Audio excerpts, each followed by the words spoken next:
물이 반쯤 담긴 컵이 앞에 있다. 누군가는 물이 반쯤 찬 것으로 보면 낙천주의자고 물이 반쯤 빈 것으로 보이면 비관주의라고 한다. 그럼 그냥 물을 마셔버려라. 당신은 문제 해결사다.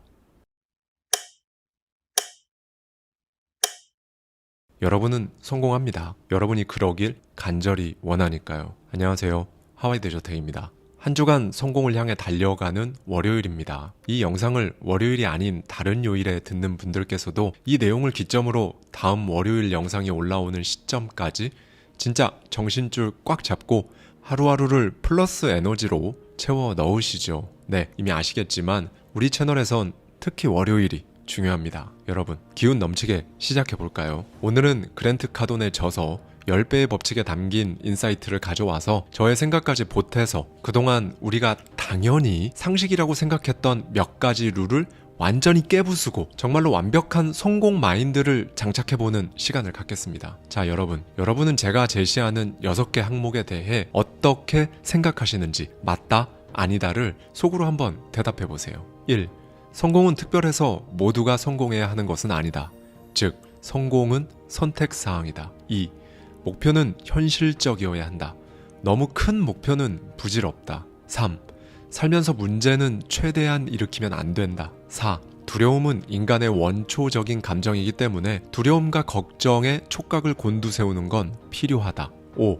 워라밸은 중요하다. 일과 삶의 균형을 찾아야 한다. 6. 비판은 최대한 안 듣는 것이 낫다. 네, 여러분. 어떠신가요? 거의 대부분의 분들은 방금 말씀드린 6가지 항목은 사실 그냥 지극히 당연한 상식이고 다 맞는 말이라고 생각하십니다. 네, 그야말로 소위 말하는 상식이라는 것에서 완전히 벗어난 성공 법칙 6가지, 오늘 제가 여러분 마인드에 확실히 심게 해드리는 그 작업, 그걸 오늘 영상에서 제가 할 거예요. 일단 성공, 이거 도대체 뭘까요? 참 모호하고 알다가도 모르겠는 이 개념을 설명하려면 MJ 드마코의 부의 추월 차선에 나오는 내용을 참고해 볼 필요가 있습니다. MJ 드마코는 우리가 말하는 부가 물질적인 소유물이나 돈, 어떤 물건을 가지는 게 아니라고 하거든요. 3F, 그러니까 가족, 건강, 그리고 자유를 원하는 수준으로 끌어올려서 이 3가지의 균형을 맞추는 것, 이걸 성공이라고 합니다. 네, 여러분, 성공은 가족과 건강을 희생해가며 경제적인 목표를 무작정 달성하는 그런 게 아니에요. 삶의 각 영역에서 만족스러운 균형을 이루는 게 중요하다는 겁니다. 제가 영상을 통해 한 900번쯤 말씀드렸던 제가 정의하는 성공에 대해 말씀드리면 될 것 같아요. 제가 정의하는 성공은 여러분이 원하는 것을 이룸입니다. 우리 솔직해져 볼까요? 여러분 다 원하시잖아요. 그렇죠? 진짜 돈만 원하고 가족, 건강, 자유, 여가 이런 건 원하지 않으시는 거 아니잖아요. 경제적 자유, 사랑하는 가족들과 보내는 시간들, 여러분의 건강과 가족들의 건강, 행복한 여가 시간 다 원하시잖아요. 여러분이 진짜 원하는 건 사실 무지개를 갖는 거지 그 중에 한 가지 색상만 원하는 게 아니거든요. 그런데 너무 많은 분들이 하나만 선택할 수 있는 거라고 생각하십니다. MJ 드마코가 말한 만족스러운 균형이 바로 이런 의미를 지니고 있는 거예요. 그리고 또 여기서 진짜 신기하게도 그랜트 카돈의 생각과도 자연스럽게 연결이 되는데요. 그러니까 이 성공이라는 건 그냥 숨 쉬는 것과 같다는 겁니다. 숨 쉬는 것과 같으니까 성공은 특별한 것이 아니고 선택사항도 아닌 거예요. 그런데 많은 분들이 성공에 대해 이런 식으로 생각을 하지 않고 살아가시죠. 지금 여러분을 둘러싼 어떤 상황이 만족스럽지 않으신가요?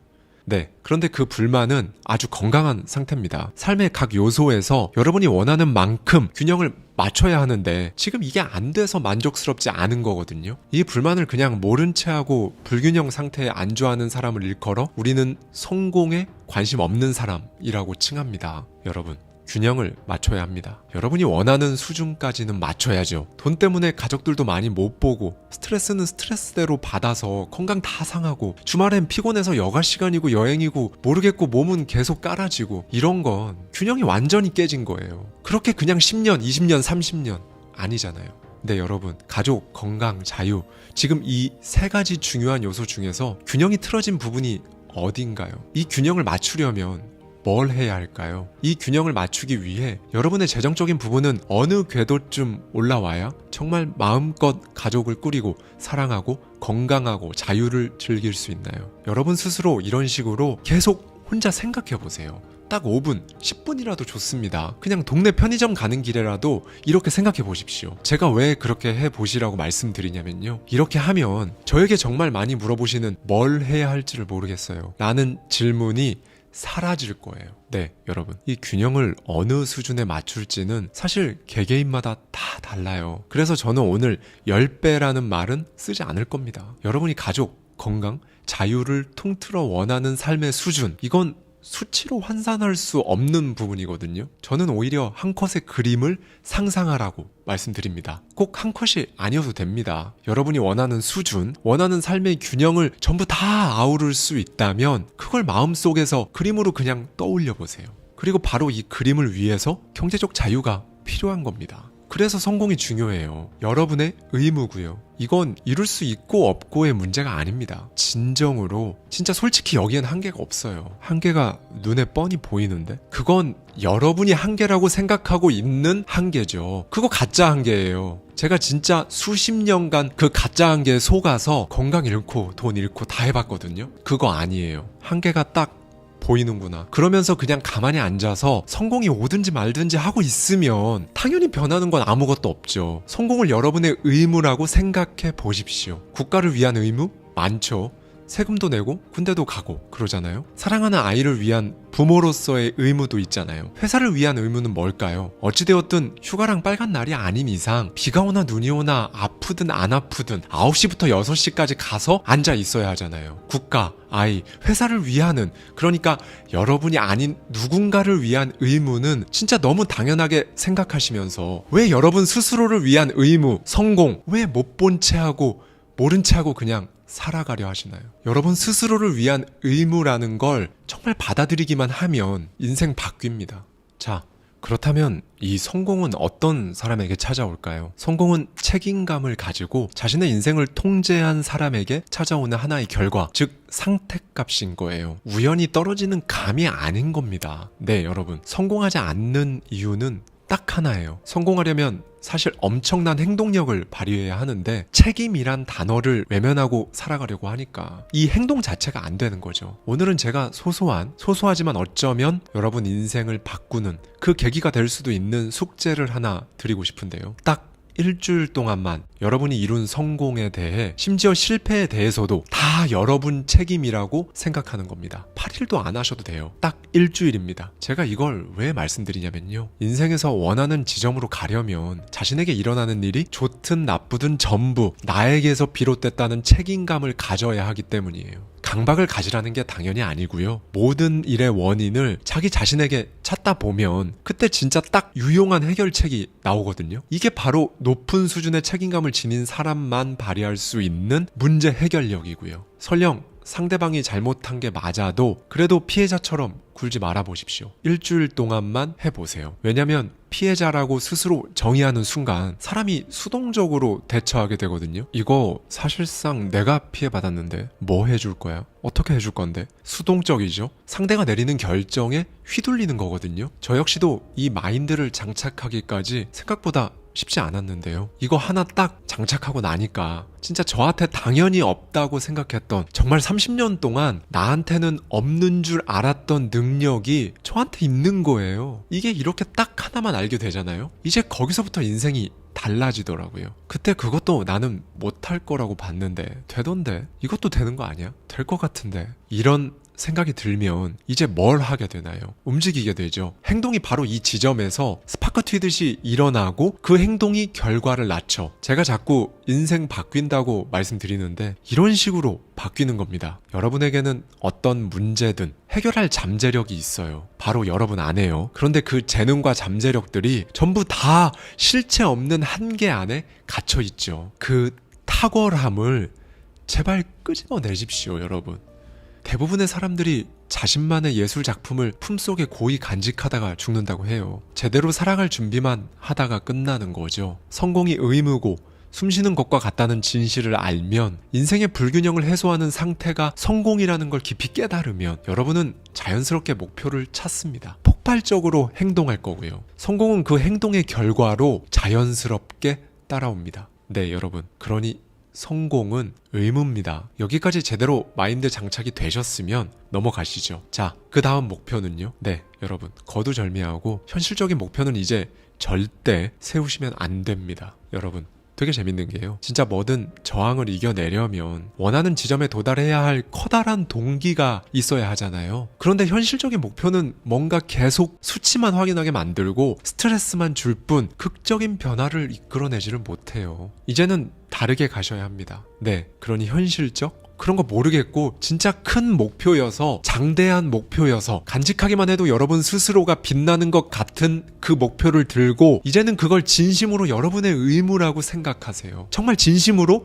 그렇게 하다 보면요, 여러분은 그 전하고는 비교도 안 될 만큼 엄청난 활력과 동력을 얻게 되실 거예요. 여러분이 이 결심을 했다면 더 이상 큰 목표가 불행의 원인이다, 불행의 씨앗이다, 스스로를 달달 볶는다라고 말하는 사람들의 말 듣지 마십시오.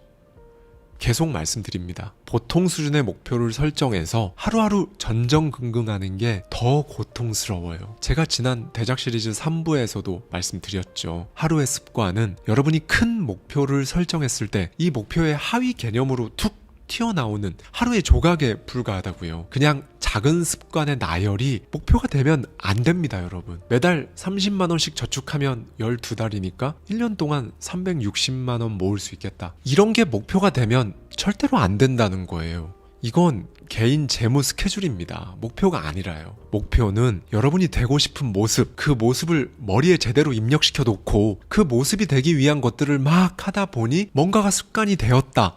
이 순서로 와야 하는 거죠. 여러분이 되고 싶은 그 사람이 되기 위해 하루하루 그 큰 목표를 향해 나아가다 보니까 아침 6시 반에 일어나는 아침형 인간이 되었다. 아침에 일찍 일어나는 게 습관이 되었다. 예를 들면 이런 거예요. 그러니 여러분, 목표는 크고 매력적이어야 합니다. 넓은 생각으로 목표를 세우되 돈을 목적으로 목표를 세우는 건 안 됩니다. 다른 목표와 결부시켜 목표를 세우세요. 여러분이 강아지를 너무 좋아하는 사람이라면 여러분이 원하는 알맞은 동네에 가장 쾌적하고 멋진 강아지 파크를 만들겠다는 생각으로 눈에 그려지는 그 목적과 돈을 결합시켜야 한다는 거예요. 그냥 돈, 이게 아니라요. 눈에 그려지는 목적을 찾아야 합니다. 한 컷의 그림이어도 괜찮고 여러 장이어도 좋습니다. 다만 여러분이 진심으로 원하면 돼요. 그 그림들을 잘 섞어서 돈의 액수와 결합해 보세요. 그럴수록 여러분의 엄청난 자극과 동력을 얻을 수 있습니다. 여러분, 목표를 잡을 때는요, 이 두 가지를 고려해서 잡으면 돼요. 1. 다른 사람이 아닌 오로지 자기 자신이 만족할 만한 목표를 세우세요. 바로 이걸로 성공하는 겁니다.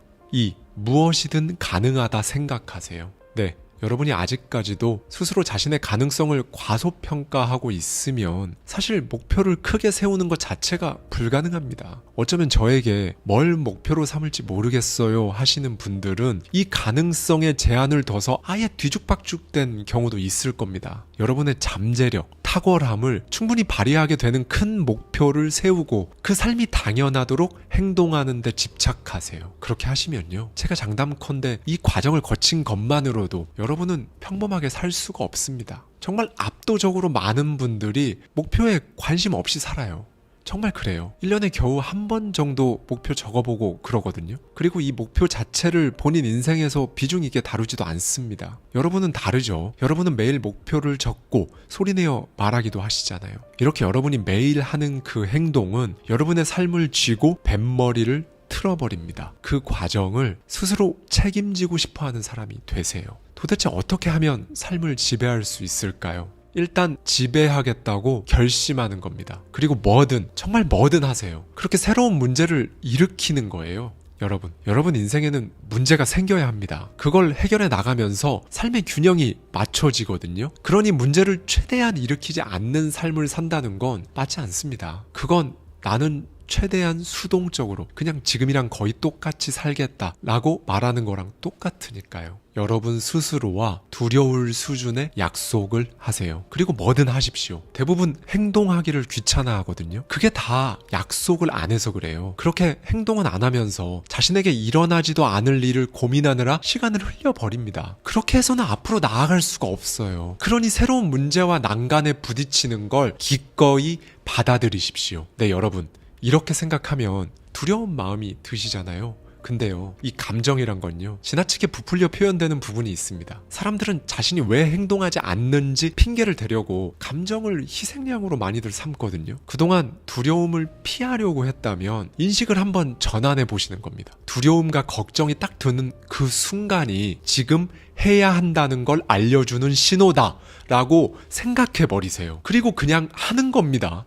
네, 여러분, 인생이 롤러코스터라고 했을 때 덜컹거릴 때마다 비명을 지르는 것도 여러분 자유고, 두 팔을 들고 환호하는 것도 여러분 자유입니다. 이게 엄청나게 흔한 말로 진짜 생각하기 나름이거든요. 두려움을 피해야 할 나쁜 것으로 취급하지 마세요. 두려움을 추구하세요. 느끼세요. 걱정이 없다는 건 여러분이 정말 편한 것만 하고 있다는 신호입니다. 제가 이전 영상에서 여러분이 뭔가를 미루고 있다면 그건 어떻게 해결하지를 생각해야 될 게 아니라 누구와 함께 해야 되지? 고민해야 하는 때라고 말씀드렸죠. 같은 맥락입니다. 미루는 건 두렵다는 뜻이기 때문에 뭘 미루고 있다면 같이 할 사람을 찾아보세요. 같이 할 사람까지 만들어버리면 압박감이 더 심해지니까요. 와, 내가 진짜 이래도 돼? 이게 맞는 건가? 싶을 겁니다. 그럼 성공입니다. 제가 말씀드렸죠. 성공을 할 거면 지금까지 안 해본 걸 해야 한다라고요. 그 시작이 이겁니다. 저지르고 싶은 일의 사이즈를 그냥 키워버리세요. 그러면 이젠 정말 행동을 하지 않으면 안 되는 단계에 이를 겁니다. 그 단계에 이르면요, 실체 없던 희망이란 감정은 사라지고 그 목표는, 그 삶은 여러분의 현실이 됩니다. 당연한 게 되는 거죠. 여러분은 지금 원하는 그 삶이 희망으로 남길 바라시나요? 아니면 현실이 되길 원하시나요? 답은 나와 있네요. 여러분, 한 가지 재미있는 현상을 말씀드려 볼게요. 만약 영업을 하려는 분들이라면 1시간 동안 고객 15명한테 전화할 걸 15분으로 줄여보십시오. 그러니까 15분 동안 고객 15명한테 전화를 돌리는 거죠. 네, 여러분, 보통은 15분이면 정말 몰입해서 할 수 있는 많은 것들을 우리는 1시간을 붙들고 있습니다. 그게 다 이유가 있어요. 9시부터 6시라는 근무 시간에 맞춰야 되니까 주어진 일을 최대한 늘려서 하죠. 과거에 제가 동료한테 이런 말도 들어봤어요. 회사 생활은 1시간 동안 해야 할 일을 최대한 느리게 늘려서 8시간 동안 하는 게 바로 회사 생활이다. 네, 맞습니다. 평범하게 사는 건 이런 거죠. 그런데 우린 아니잖아요. 가족, 건강, 자유, 그 모든 부분에서 여러분이 원하는 수준으로 만족스러운 균형을 이룰 거기 때문에, 그리고 그걸 위해 경제적 수준이 지금과는 달라야 하기 때문에 소위 성공할 여러분에게 저 논리는 맞지 않습니다. 가령 이런 분들 계시죠. 어떤 도약을 위해서 지금은 일단 싫어도 이 일을 해야 한다는 분들 많으세요. 그러면 여러분, 오히려 그 일을 폭발적으로 해보세요. 제가 지금 굉장히 아이러니한 말을 하는 것 같이 들리실 텐데요. 아니에요. 싫어도 해야만 하는 그 일을 하며 사는 시간을 압축하는 방법입니다. 여러분이 그 마음으로 하면요, 지금 당장 싫은 그 일도 더 이상 싫은 것이 아니게 되는 순간이 찾아옵니다. 어디에 있건 뭘 하건 내가 지금 이걸 할 수밖에 없는 상황이라면 일단 거기서 최고 수준의 사람이 되려고 하세요. 그래야 보상이 여러분에게 따라오고 거기에 몸담는 기간은 단축되니까요. 자, 한숨 좀 돌릴까요? 그런데 쉬는 건 언제 쉬어요? 이렇게 질문해 주시는 분들도 있을 것 같습니다. 네, 제가 마침 성공하는 사람들의 휴식에 대해서도 올려드린 영상이 있어요. 스스로 책임지는 삶에선 쉬는 것도 전략이 되어야 하니까요. 고정 댓글에 영상을 참고해 주시면 도움이 되실 거예요. 다시 돌아와서 여러분, 숨 쉬는 것처럼 성공하는 사람은 시간 관리를 막 해서 일과 삶의 균형을 맞출까요? 사실 이건 애초에 앞뒤가 안 맞아요. 왜냐면요, 보통은 자기가 가진 시간이 얼마인지도 모르거든요. 그런데 어떻게 시간을 관리하겠어요? 여러분이 하셔야 할 건 시간 관리가 아니라 우선순위를 관리하는 겁니다. 그러니 앞으로 펼쳐질 시간을 관리하겠다는 생각 대신에 시간을 어떻게 쓰고 있는지를 한번 기록해보세요. 이 시간을 어떻게 써야 돈도, 가족과의 행복도, 건강도 전부 다 가져갈 수 있을지, 그걸 신경 쓰는 겁니다. 여러분 시간은 여러분이 통제하는 거예요. 다른 사람이 여러분의 시간 통제하게 두지 마세요. 시간을 어떻게 쓸지는 여러분 스스로가 결정하는 겁니다. 진짜 아무도 내 인생 책임져 주지 않거든요. 근무 시간과 관련해 많은 사람들이 불평을 합니다. 대부분은 일을 일처럼 느끼는 수준으로만 일하죠. 일을 해치우고 지나가야 하는 것들로 치부합니다. 반면 성공하는 사람들은 일하는 것 자체를 보상이라고 여기며 일합니다. 그러니 지금 해야만 하는 여러분의 그 일을 한번 열심히 해보십시오. 주어진 시간에 여러분이 얼마나 많은 일을 할 수 있는지 확인하세요. 일단 이거부터 도전하는 겁니다. 여러분 인생, 커리어 전반에서 엄청난 변화가 찾아올 거예요. 그 변화가 순차적으로 어떻게 일어나는지 말씀드릴게요. 여러분께서 방금 말씀드린 일단 지금 여러분이 하고 있는 그 일을 제대로 해보겠다. 첫 번째 이 목표를 달성하고 나면 그 다음에 또 다른 목표가 찾아옵니다. 새로운 일들, 새로운 문제, 새로운 사람들이 여러분 삶에 들어오는 거예요. 이때 여러분은 또 목표를 조정하고 우선순위를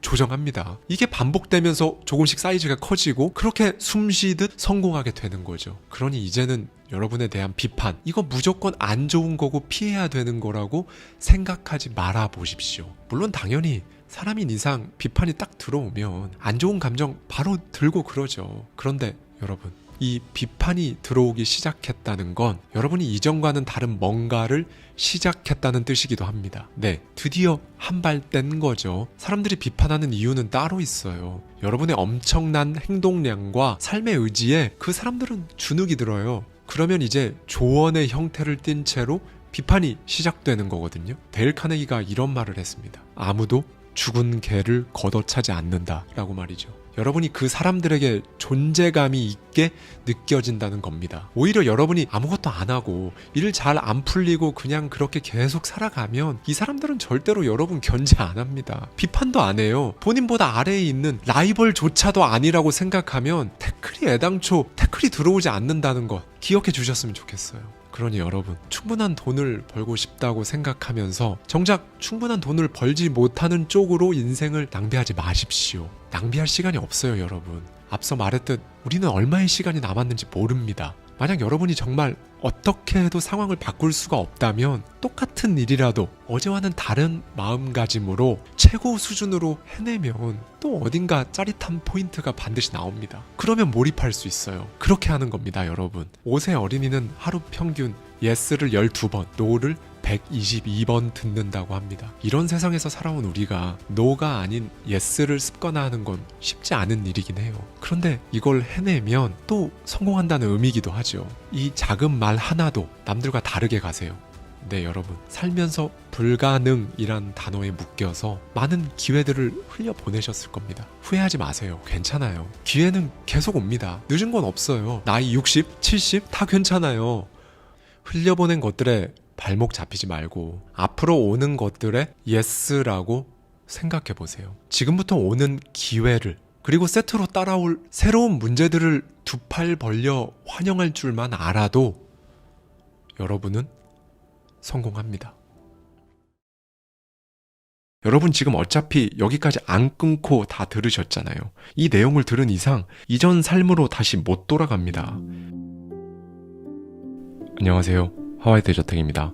여러분은 이미 성공했습니다. 그 성공에 집착하고 계시니까요. 오늘은 책 10배의 법칙의 저자이자 팩트 폭격기로 유명하죠. 그랜트 카돈의 새 저서 집착의 법칙에 담긴 인사이트를 가져와서 저의 생각까지 더해서 여러분들과 함께 생각해보는 시간 가져보려고 합니다. 저자는 지난 저서에서 사람들에게 지금까지 썼던 목표 다 지우고 10배 더 크게 잡아라는 파격적인 메시지를 던졌거든요. 이제 그 후에 굉장히 많은 사람들로부터 편지를 받았다고 해요. 사업을 10배로 키우려고 노력하고 있는데 꾸준하게 하기 어렵습니다.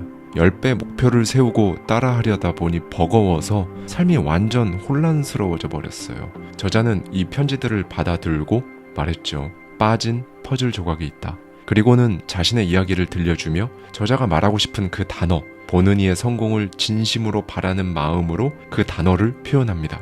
네, 오늘은 가난했던 마약 중독자가 어떻게 순자산 6억 달러, 한화 8천억에 달하는 부를 이루었는지 우선 저자의 과거를 한번 들여다볼까요? 아버지는 1900년대 아메리칸 드림을 이루겠다는 집념으로 이탈리아에서 미국으로 건너온 이민자였다.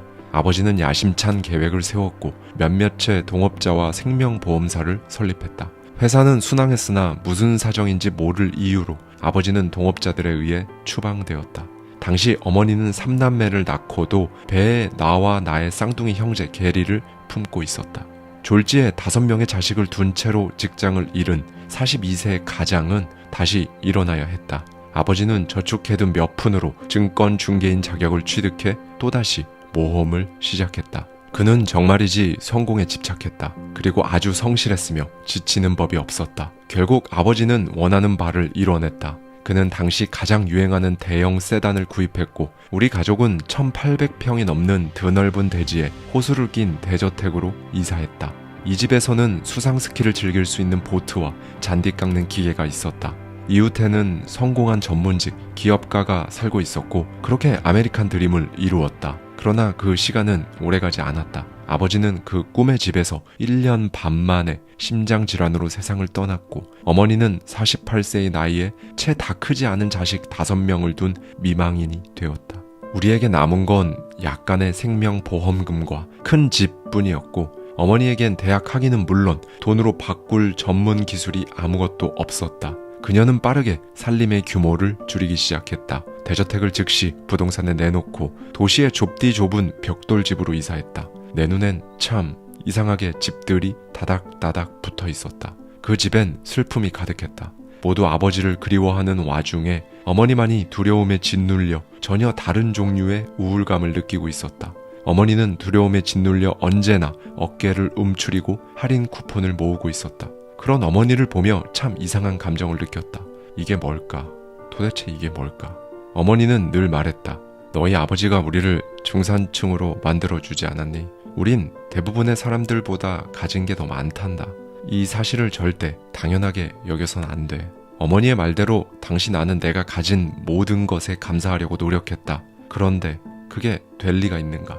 이미 겪은 것들이 있는데 더 나은 삶이 뭔지 뻔히 알고 있는데 내게는 모든 것이 엉망진창으로 보였다. 우리는 식료품점에 갈 때마다 돈이 바닥나지 않을까 걱정하는 끔찍한 상황에 처해 있었다. 어머니는 입에서 나오는 말과 어울리지 않게 두려움에 떨고 있었다. 그녀도 감사하지 못했던 것이다. 어느 순간 화가 치밀었다. 뭐가 감사하지? 도대체 뭐가 감사하단 말인가? 당시 16살 나는 어머니에게 맹세했다. 어른이 되면 부자가 될 거예요. 어머니가 돈 때문에 걱정하지 않게요. 그리고 많은 사람들을 도울 거예요. 중산층은 필요 없어요. 난 엄청난 부자가 될 거라고요. 그래서 부자가 됐다 라고 하면 얼마나 좋겠는가. 그때 나는 입만 떠있는 텅 빈 깡통이나 다름없었다. 내면에 그 무엇도 채우지 않고 도끼만 품어선 뭐든 될 리가 없다. 무엇보다 어머니는 내 꿈과 목표를 단념시키려고 끊임없이 시도했다. 지금 돌이켜보면 세상이 실제로 어떻게 돌아가는지 그나마 알고 있는 사람은 6 식구 중 오직 나뿐이었다. 말리는 어머니, 채워지지 않는 내면과 머리, 불과 3년 안에 너무도 달라진 눈앞의 풍경, 올바른 판단이 서지 않은 미성년이었던 나는 자연스럽게 잘못된 것들에 집착했다. 당시 나는 우리 가족의 형편을 나아지게 할 능력이 내게 없다는 것에 대단히 낙담했다. 솔직히 말하면 무엇을 어떻게 해야 할지 몰랐다. 그렇게 나는 빠르게 반항하는 10대가 되어갔다.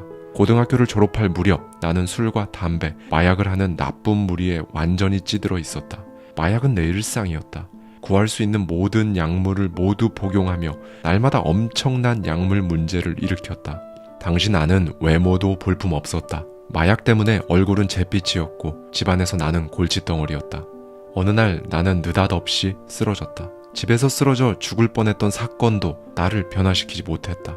마약에 2번 다시 손대지 않겠다는 맹세는 쉽게 무너졌고 나는 내 삶을 증오했다.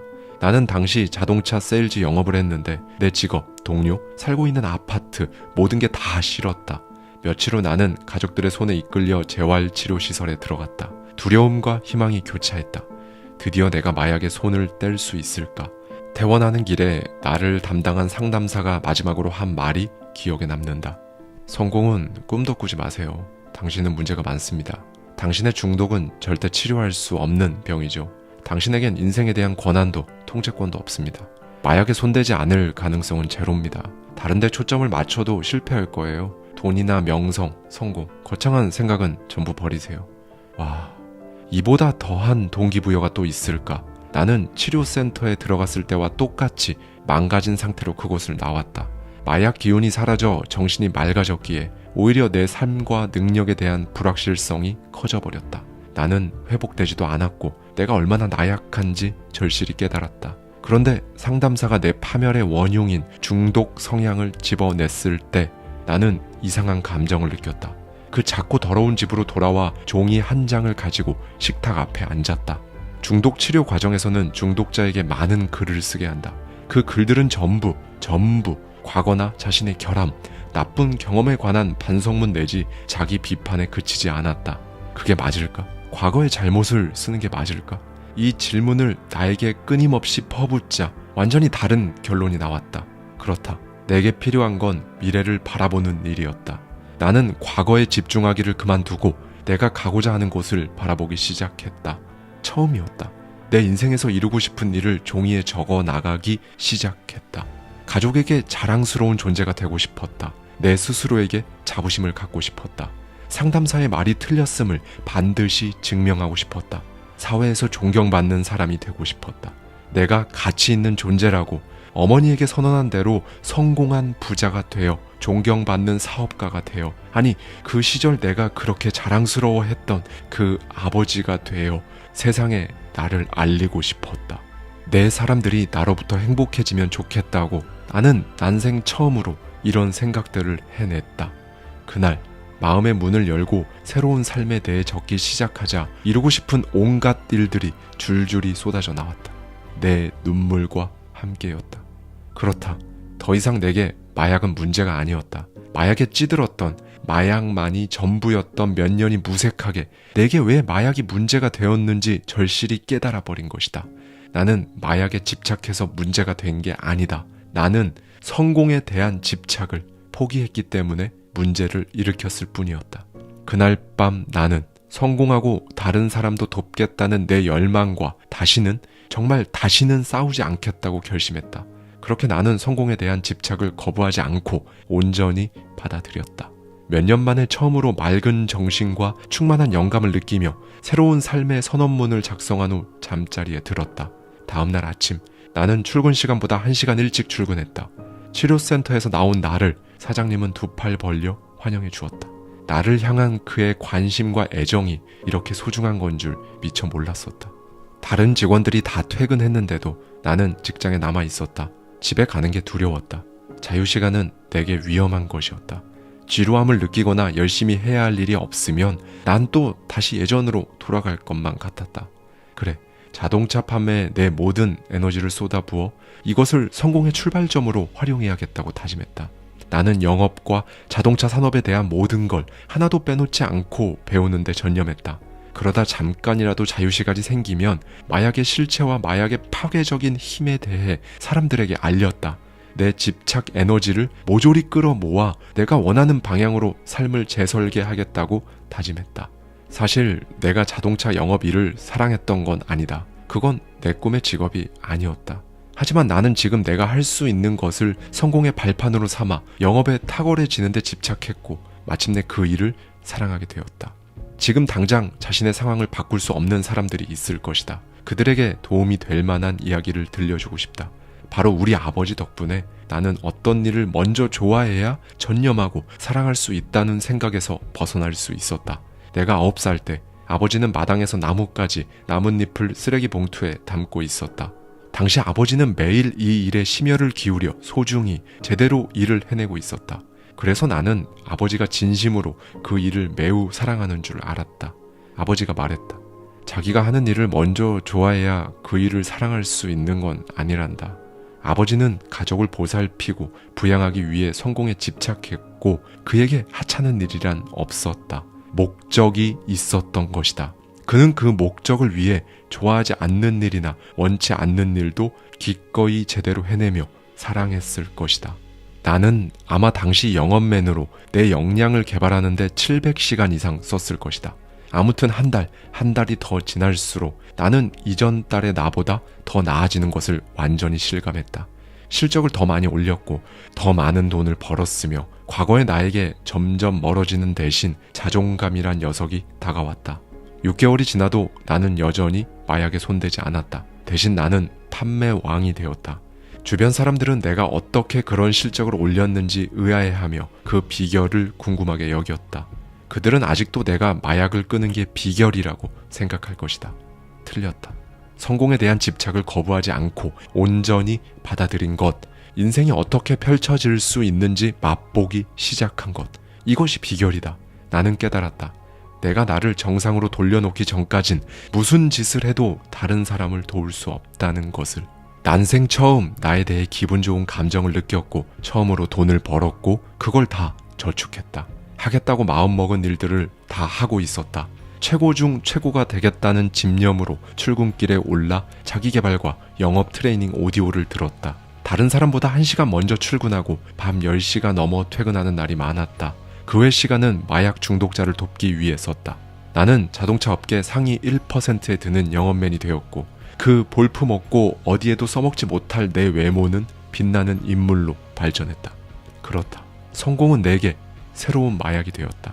나의 집착 성향을 100% 활용해 방향을 틀어버린 것. 이것이 내 인생 마인드셋의 대전환이었다. 그렇게 나는 성공했고 마침내 내가 한 모든 약속을 지켜냈다. 네, 저자는 이렇게 지금 현 시점 기준으로 영업계의 전설, 세계적인 세일즈 트레이닝 전문가로 성장했죠. 마케팅 인플루언서이자 기업가, 부동산 투자자로 전용기를 타고 국경을 넘나드는 억만장자의 반열에 들었습니다. 7개의 기업의 수장이자 순자산 8천억 원을 지닌, 그리고 매년 엄청난 돈을 기부하는 그런 사람이 되었단 말이죠. 당시 저자를 두고 주변 지인들이 이런 말을 많이 했다고 해요.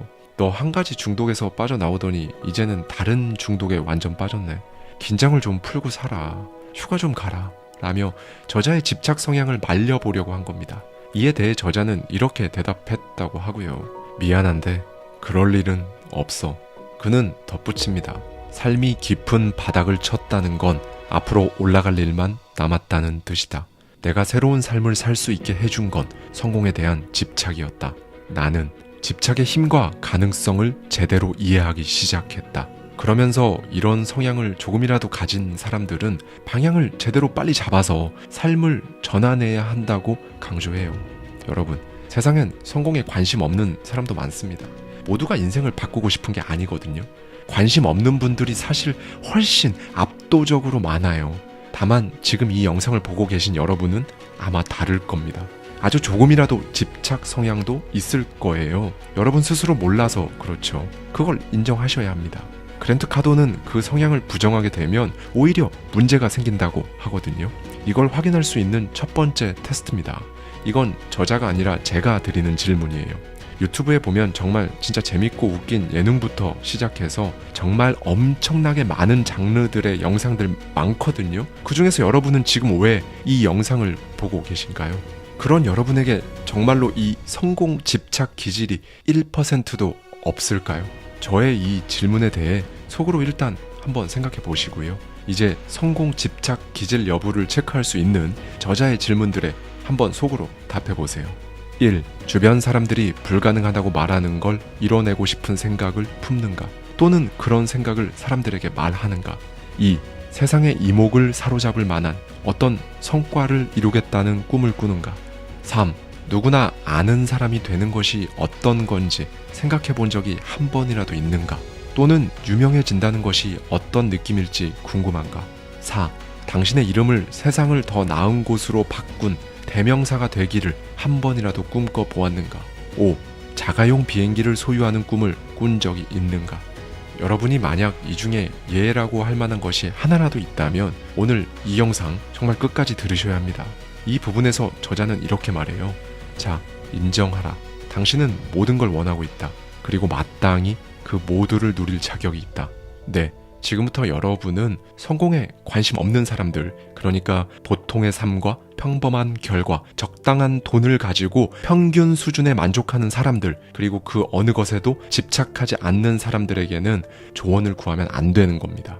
뭐가 좋고 나쁘다는 게 아니라 그냥 가는 길이 아예 다른 거예요. 지금부터는 원하는 그것을 얻기 위해 모든 걸 던지는 겁니다.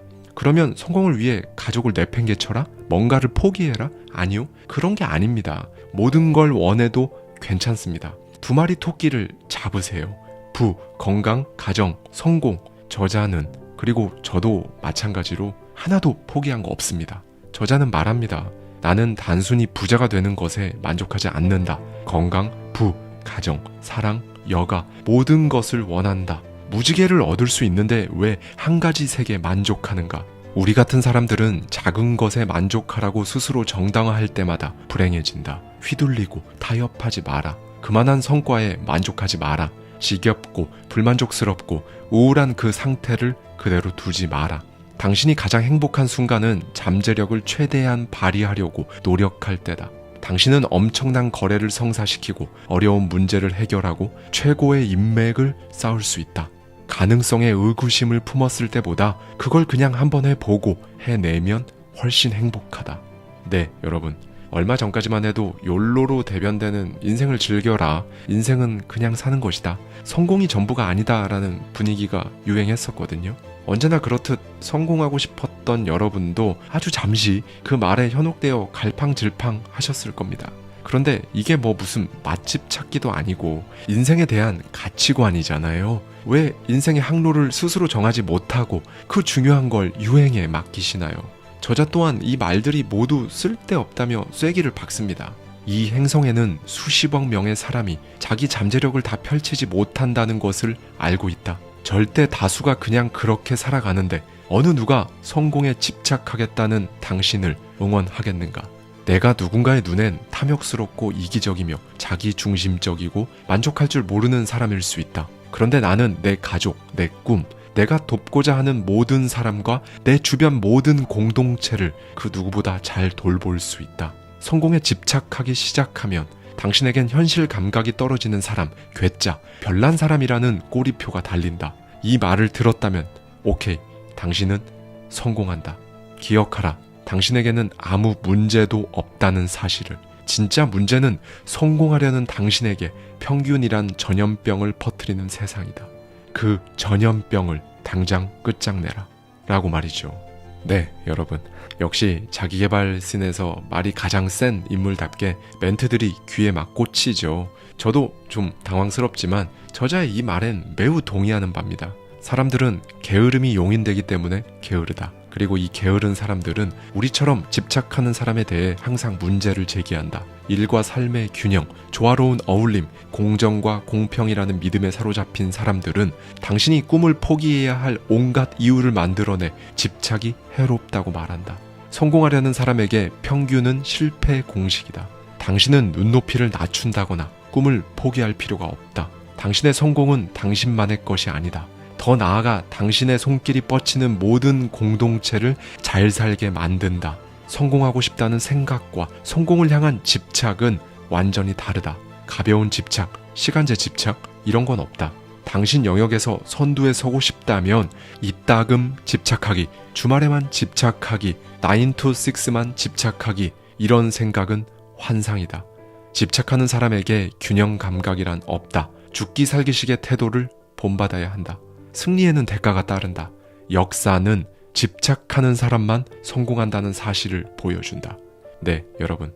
그랜트 카돈이 말하는 이 죽기 살기식 태도가 바로 제가 많이 말씀드렸던 인생의 비대위를 가동해야 한다는 말과 결을 같이 하는 거거든요. 할 땐 해야죠. 여러분 삶에서 지금이 타이밍이다. 지금 내가 이거 제대로 안 하면 앞으로는 그럼 제대로 할 수 있나? 그러니까 오늘 안 했는데 내일은 할 수 있는가라는 익숙한 이 명제에 대해 이제 지금은 한번 깊이 생각해 보셔야 한다는 겁니다. 오늘 했다면 내일도 당연히 할 수 있죠. 오늘 이미 했으니까요. 그런데 반대는 뭘까요? 자, 여러분이 여기까지 들으셨다면 이제 이런 생각이 들 수 있습니다. 아니, 그런데 일단 집착할 대상을 어떻게 찾지? 라는 답답함이나 의문이 드실 거예요. 스스로에게 이런 질문을 반복해서 던져보시겠어요? 지금 하는 일을 왜 하는 거지? 내 목적을 내가 알고 있나? 무엇이 나를 막 에너지 넘치게 만드나? 네, 여러분. 이 목적은 성공에 집착하는 사람들의 성배와도 같습니다.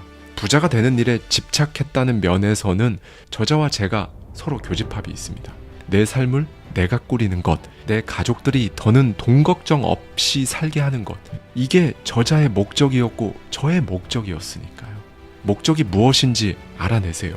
그걸 알아내면요, 여러분, 그동안 사실 여러분이 하면서도 스스로 약간 시간 낭비다, 조금 허무하다 싶었던 그런 일들 있을 거예요. 주말에 정말 하루 종일 잠만 잔다거나, 주말 내내 넷플릭스 20편 몰아본다거나, 술을 계속 엄청 마신다거나, 이런 게 사실은 목적이 없어서 그런 거거든요. 이제 목적을 알아내면 이런 것들을 누가 하자고 막 해도 여러분 스스로 그냥 절대 안 하게 됩니다. 신기하죠? 진짜 그래요, 사람이. 목적 이외에 여러분 앞길을 막았던 행동들, 자기 파괴적인 집착, 성공 반대편으로 가는 사소한 행동들, 이런 걸 비로소 전부 다 여러분 스스로 아무런 힘도 들이지 않고 그냥 자연스럽게 멈출 수 있습니다. 여러분이 살아가며 집중할 만한 가치가 있는 것들에 제대로 집착할 수 있도록 여러분 스스로를 허용하세요. 그리고는 이 진정한 목적에 집착하기 위한 각종 목표를 세우고 매일 적는 겁니다. 바로 이 집착에 끊임없이 먹이를 주는 거죠. 이 목표는 할 일과 같은 평이한 내용을 적으시면 안 됩니다. 한계라는 개념이 세상에 없다고 생각하시고 진짜로 원하는 그 그림, 그걸 적으세요. 아직도 그걸 거부하고 있다면 여러분은 집착할 준비가 되지 않았거나 혹은 진짜 원하는 게 그게 아닐 수 있습니다. 저자는 20년 전에 매일 종이에 이 목표를 적었다고 하거든요. 나는 20채 이상 아파트를 보유한다.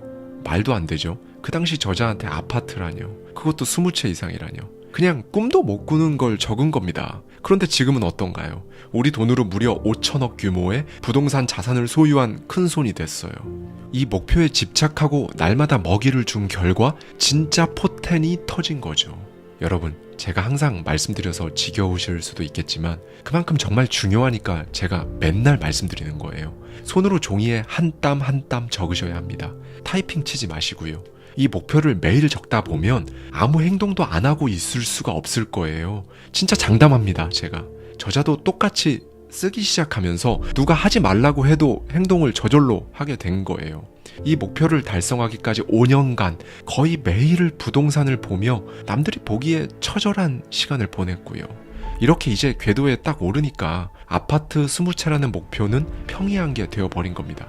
여기서 이제 진짜 중요한 이야기가 나오는데요. 어느 순간 저자는 번아웃을 경험해요. 저자는 그때를 이렇게 회상합니다. 40번째 생일 직전 사람들이 번아웃이라고 말하는 상태를 경험했다. 얼굴에 빛이 사라지고 피곤하고 짜증이 났다. 사람들은 내가 지쳐 보인다고 너무 열심히 해서 일과 삶의 균형을 잃은 거라고 했다. 나도 조금은 지친 것 같았고 사람들의 말을 믿었다. 지친 심신을 이끌고 종이 한 장을 꺼내 앉아 뭐라도 써 눌러 담았다. 그러다 보니 역시나 종이에 적기 시작하자 언제나 그랬듯 진실이 즉각 나를 정확하게 강타했다. 무언가 디테일해졌고 다시금 인생을 상세하게 검토했다. 그렇다. 나는 더 큰 목적을 놓치고 있었다. 목적을 잃었으면 또 더 원대한 목표를 세우며 거기 집착해야 하는데 그렇지 않았다. 더 큰 목적을 달성하는 일에 집착하지 않았고 세미나를 기계적으로 반복했고 골프와 친해졌다. 또다시 집착하려면 무엇을 해야 할까? 나에게 질문하기 시작했고 대형 부동산 회사를 세운다는 꿈을 상기했다. 알고 보니 번아웃이 아니었다. 목적을 다시 확인하자 즉시 새로운 활력과 흥분을 느꼈다. 목적을 명확히 알면 결코 번아웃이 오는 일은 없다. 네, 여러분. 원하는 미래를 만들려면 날마다 그걸 손으로 직접 적어야 합니다. 여러분은 이렇게 더 활력 넘치게 건강하게 살아야 해요. 그런 사람들이고 성공을 하고 싶은 사람들입니다. 여러분 지금 어차피 여기까지 안 끊고 다 들으셨잖아요. 이 내용을 들은 이상 이전 삶으로 다시 못 돌아갑니다. 집착을 장착하세요. 그 목표에 관심을 쏟아 부으세요. 관심을 기울일수록 집착은 먹이를 먹고 더욱 강력해지며 힘이 세집니다. 여러분을 강하게 만들어주는 일과 그렇지 않은 일의 목록을 만드세요.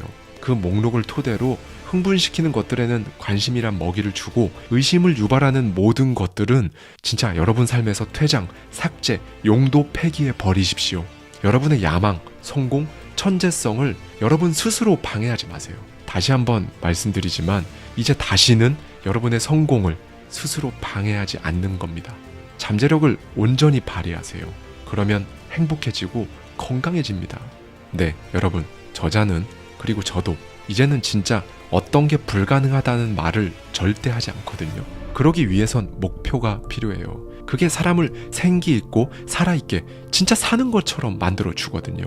그리고 그 목표를 뭐 가끔 보고 마는 게 아니에요. 함께 먹고 자고 숨을 쉬세요. 그래야 하기 때문이 아니라 그러지 않으면 사는 것 같지 않기 때문에 당연히 목표와 함께 살아가는 상태를 만드셔야 합니다. 다른 데 초점을 돌리거나 눈을 떼는 순간 또 금방 온갖 소음들, 방해꾼들, 내가 그랬지, 안 될 거라 그랬지 하는 렛지 앵무새들이 막 이때다 싶어 몰려올 테니까요. 그리고 이건 구독자님들께서 많이 주신 질문인데요. 목표가 여러 개여도 상관없어요. 여러분한테 추진력을 주는 거라면 뭐든 괜찮습니다. 여러분의 목표는 계속 자라나고 변할 겁니다. 오늘 쓴 목표를 5년 뒤에 적는 일도 없을 거예요. 그리고 이제 저자가 굉장히 중요한 말을 해주는데요. 초과 수당을 받으려 없는 일을 늘려 시간을 허비해 초과 근무를 하곤 그날 술집에 앉아 낮은 임금에 대해 불평하며 그날 번 돈에 준하는 돈을 써버리는 사람들이 있다. 돈과 관련해 여러 면으로 우선순위가 엉망인 사람들과 어울리지 마라 라고 말이죠. 이것도 제가 여러분들께 정말 많이 말씀드린 부분이죠. 네, 여러분, 돈과 시간을 소중히 여기세요. 돈이 중요하지 않다는 사람, 돈에 집착하지 말라는 사람, 엉뚱한데 돈 쓰는 사람들하고 어울리지 마세요. 여러분 주변 사람이 바로 여러분이 사는 세계거든요. 세상이 되게 막 넓은 것 같은데 결국 진짜 여러분이 사는 세계, 우주는 여러분 주변 사람들이란 말이죠. 지금 있는 방에서 여러분이 가장 성공한 사람이라면 잘못된 방에 있는 겁니다. 마지막으로 이걸 꼭 기억해 주셨으면 좋겠어요.